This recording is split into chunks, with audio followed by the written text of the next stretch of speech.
Hello बच्चों, तो आज हम लोग जेएससी बोर्ड का model paper set 1 section B विज्ञान सब्जेक्ट का 36, 37 और 38 नंबर का हल करेंगे, जो सेक्शन बी खत्म हो जाएगा। तो 36 नंबर में क्या प्रश्न है? निम्नलिखित गैसों के अभिलाक्षणिक परीक्षण लिखिए। इसको देखेंगे और देखने के बाद, जब प्रयोग करने के बाद देखेंगे और देखने के बाद जो भी उसका कलर आएगा, जो भी रंग आएगा, उस रंग को बताना है। तो सबसे पहले कार्बन डाइऑक्साइड बेटा CO2। तो अभिलक्षण परीक्षण में क्या है? एक साफ एवं सूखे कांच नली से, साफ और सूखा कांच नली में कार्बन डाइऑक्साइड गैस को कैल्शियम हाइड्रोक्साइड या चूना के पानी में गुजारते हैं, प्रवाहित करते हैं, तो धुंधला सफ़ेद अर्थात चूना का पानी धुंधला सफ़ेद हो जाता है। और यह धुंधला सफ़ेद जो है किसकी उपस्थिति को दर्शाता है बेटा? कार्बन डाइऑक्साइड की उपस्थिति को दर्शाता है। आगे है सल्फर डाइऑक्साइड का परीक्षण कैसे करेंगे। सल्फर डाइऑक्साइड का परीक्षण में हम अम्लीय पोटेशियम डाइक्रोमेट को लेंगे। अम्लीय पोटेशियम डाइक्रोमेट को लेंगे। इसके घोल प्रवाहित करने पर, इसके घोल में प्रवाहित करने पर हमें इसकी रंग जो है, पहले नारंगी थी, अब नारंगी से क्या हो जाती है? हरी हो जाएगी। तो इससे पता चलेगा कि इसमें कौन सा गैस है? Sulphur dioxide. तो इस प्रकार से हमको क्लियर हो जाता है कार्बन डाइऑक्साइड और सल्फर का परीक्षण, अभिलक्षणीय परीक्षण। अगला प्रश्न है बेटा, अगला प्रश्न जो है हम लोग का, इसमें उपस्थित कार्यात्मक समूह को लिखना है। कार्यात्मक समूह क्या है? कौन सा प्रकार्यात्मक समूह में है?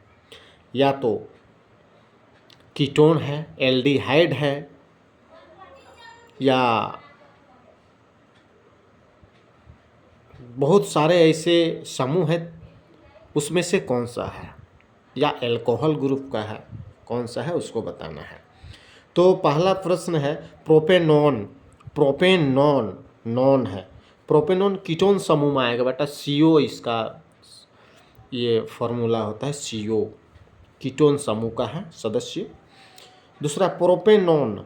प्रोपेनॉन यह भी एक कीटोन समूह का ही नाम है जो प्रोपेनॉन होता है, इसका भी नाम प्रोपेनॉन है, केवल लिखने में अंतर है, सेम दोनों है। दूसरा प्रोपेनॉल, यह एल्डिहाइड समूह से है।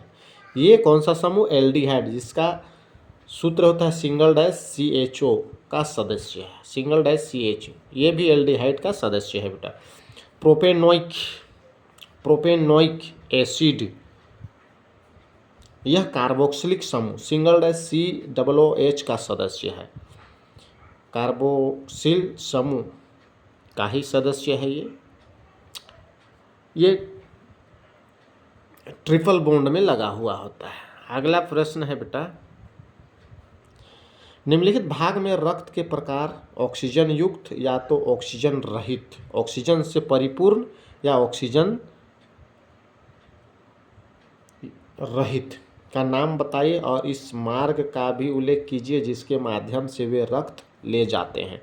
फुसफुसीय धमनी का बताना है, ऑक्सीजन युक्त होता है कि ऑक्सीजन रहित होता है। इसमें ऑक्सीजन रहित होता है। देखो, फुसफुसीय धमनी ऑक्सीजन रहित होता है, इसमें ऑक्सीजन नहीं होता बेटा। यह रक्त हृदय, यह रक्त को हृदय के दाहिने निलय से, हृदय का दाहिना हिस्सा निलय जो होता है उस हिस्सा से फेफड़े की ओर ले जाता है। ऑक्सीजन रहित जो रक्त होता है उसको यह हृदय के दाहिने निलय से फेफड़े की ओर ले जाता है। कौन? फुसफुसीय धमनी। अगला प्रश्न है महाशिरा। महाशिरा देखेंगे, महाशिरा, महाशिरा, इसमें ऑक्सीजन युक्त रक्त होता है, इसमें ऑक्सीजन से परिपूर्ण लबालब भरा हुआ होता है, ऑक्सीजन से परिपूर्ण रक्त।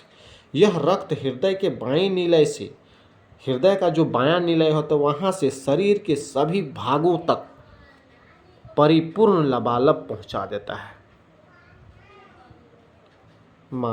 महाशिरा का यही कार्य है।